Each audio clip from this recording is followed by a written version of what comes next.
Another week has rolled by. It's Fine Music number 454. Our leadoff man, Fred Whitlock, will share his knowledge. Well, I've had collections of Gerry Beckley, who is one half of the group America. I've have about 5 or 6 of his solo albums. He just released his 10th album solo, and I discovered one more that I didn't know about. It came out last year, I guess. Aurora, it's called. And if you like, you would have to like soft rock or alternative soft rock, or America. If you don't like America, you probably won't like Beckley's albums because he's a distinctive voice of that group. And but I enjoy his albums, and his vocals are classical, contemporary, and he plays numerous instruments on the album, and also has guest stars backing him up, 12 other people, including Jeffrey Forescat, the late Jeffrey Forescat, who was with the Beach Boys in his last few years. And that makes up some of the cuts that have a slight Beach Boy harmony sound to them. And the arrangements have a flair to them. They're quiet, yet skillfully done. And like I said, Beckley plays 12 instruments on this album. And there's a cut, Peace of Mind, that sort of has an ELO flow to it. And there's one cut that he actually sings with his partner, Dewey Bunnell, Ticket to the Past. It's a great song. And then this year, he just came out with a self-titled album, Gerry Beckley. And again, it has some emotional weight to it. The songs are compelling for me and well-crafted. The arrangements are good, the harmonies, he brings in a lot of different harmonies. There's one song, Amnesia, that has a Chicago-style horns to it. And Simone's a strong song. He does a great version of Everybody's Talking. And there's one rocker he puts on there and an instrumental. And he's works again with his collaborator and co-producer and jazz fusion guy, Jeff Lawrence. And they've been working together for a number of years on albums. Red and Blue's a cut that shows off his frustration with today's political views and atmosphere. And again, he plays numerous instruments, and he's on his own musical path. So if you're in alternative pop rock, soft rock, this guy's classic. And if you want to go back to his other recordings, he put out a 2 CD set called Keep the Light On, which takes cuts from his other previous solo albums and puts them on 2 CDs. And there's a couple of unreleased cuts. Another singer I reviewed a couple of years ago, a few of his albums, and he's in the pop jazz, soft rock mode, is Jessie Harris. He's a singer-songwriter. He's been recording, I think his first album came out in 1989 or 98, excuse me. And he wrote, his claim to fame was was writing songs with Norah Jones on her first album that was a million seller, and it played guitar on a couple of her albums. And he's been putting solo albums out for all these years, and I find him, again, compelling enough to keep listening to him. His vocals are quiet, but he has, over the years, I'll have to point out, he has experimented in jazz a little bit and electronics. He did electronics album. He's done an album down in Rio de Janeiro with South American artist. So he's all over the place, which I'll point out again on a couple other albums. There's a song that, like I said, is slight jazzy, has a European flavor to it. There's folk rock a little bit. He double tracks his vocals. There's a couple of quirky songs on it, and most of his songs deal with the on and off of relationships and not working out, basically. But a couple of years ago on Fine Music, I reviewed Petra Haden singing Jessie Harris's songs.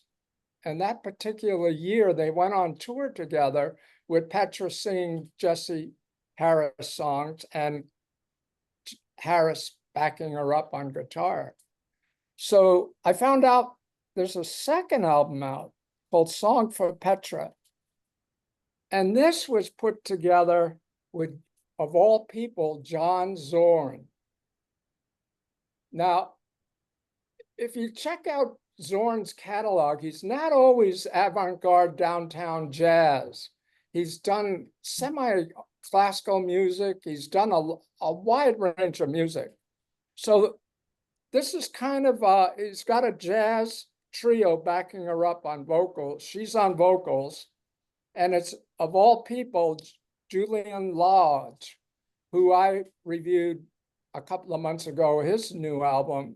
He's a jazz guitarist. He's got a trio on this album, and it's superb. Her vocals just shine. She's got it. One interviewer called her a musical chameleon because she keeps changing. She did a whole album of Who songs. She's done work with Iggy Pop and some other hard rock and punk groups, and she's done jazz, and she's done folk with her sisters, the Haden Trio. So she's, like all these people, she's very creative, and she's got a beautiful voice. The music comes from different Zorn's catalogs, and Jessie Harris rearranges it and wrote the lyrics. And the jazz setting just keeps the songs in wonderful pace, wonderful layout of a collaboration that works from beginning to end. So then I found out in 2024 this year, they came back together, John Zorn, Jessie Harris, and wrote other songs. But this album is live. It's called Live Songs, Love Songs Live, and it's Petra Haden with a piano trio this time, led by Brian Marcel on piano, and it's his trio backing her up, and it's beautiful vocals. Harris is on some cuts on guitar, and it's dynamic and creative. Some songs have a little bit of that downtown edge, but most of it's written, they wrote it in the language of musicals. Has a touch of Broadway to it. It has a touch of Tin Pan Alley, but it all works for me. The beautiful vocals and dynamic creativity on this album really moved me. So when I looked into Petra's work, I found out in 2020, she worked with another jazz group, Nick Heyward Quintet. And the album's called Song for My Father. And her father is the well-known late jazz bass player, Charlie Haden. And it's a live concert. And Heyward is on double bass guitar. He's an Australian player that's won lots of awards for his jazz. And it's incredible arrangements backing her up. The minute her voice comes out, I'm saying, whoa, she's just amazing. She always amazes me. It's a wonderful rapport between the musicians and her voice. The solo comes in on bass guitar from time to time, beautiful pieces of work. The improvised spirit of the group just carries her vocals and gets under my skin. There's a beautiful piece with a bass solo in it called Silence, which is a beautiful composition. Then I found out she went back in 2021, before this previous album I talked about. She did another album in the studio with the Nick Heyward, but this time it's only a trio. And it's Colin Hopkins on piano, and of course, Heyward on double bass. And this is called Back to the Garden, and it's got a lot of cover songs. It starts off with the folk song Shenandoah, and the minute her vocal comes through, wordless vocal, humming and carrying the melody with her voice without saying a word, just like I said, wow, that's a great way to start this album. And they do an instrumental version of Whiter Shade of Pale and Woodstock. There's a beautiful vocal on The Moon is a Harsh Mistress, the Jimmy Webb song, which quite a few people have done, but I really like this version. And there's other standards like The Windmills of Your Mind and When You Wish Upon a Star. The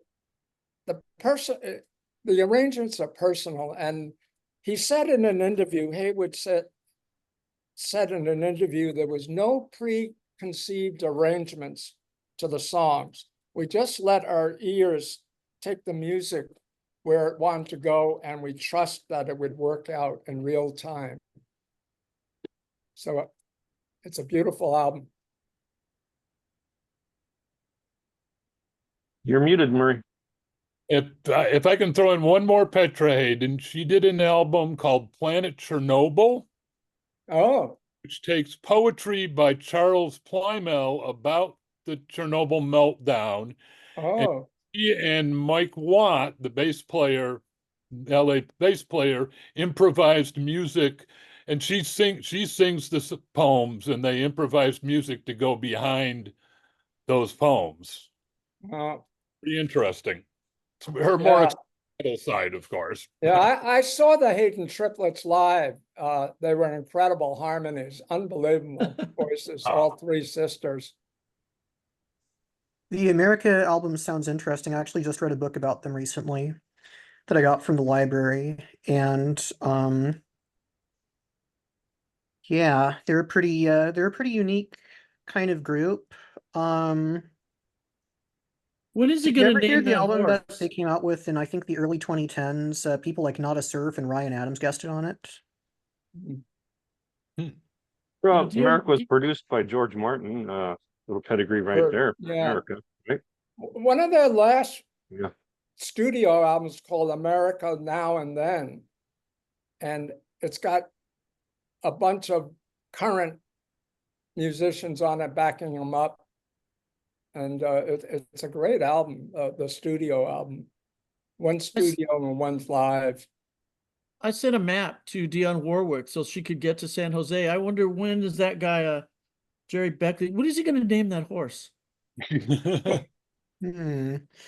Well, rock has clearly traveled all over the place. If you listen to a typical classic rock station, you will be in America, Boston, Europe, Chicago, and Asia all in one day, and Kansas. So interesting in a pop way. Two of these artists that you named, according to my cell phone research, used to be in pop bands in the 80s. Not surprised. Yeah. The Decemberists, you ever heard of them? Oh, I love them. Oh, yeah. I've heard of the Decemberists. Did some Petra work was in with the them. Decemberists. You don't And say. Nick was in some band called Haircut 100.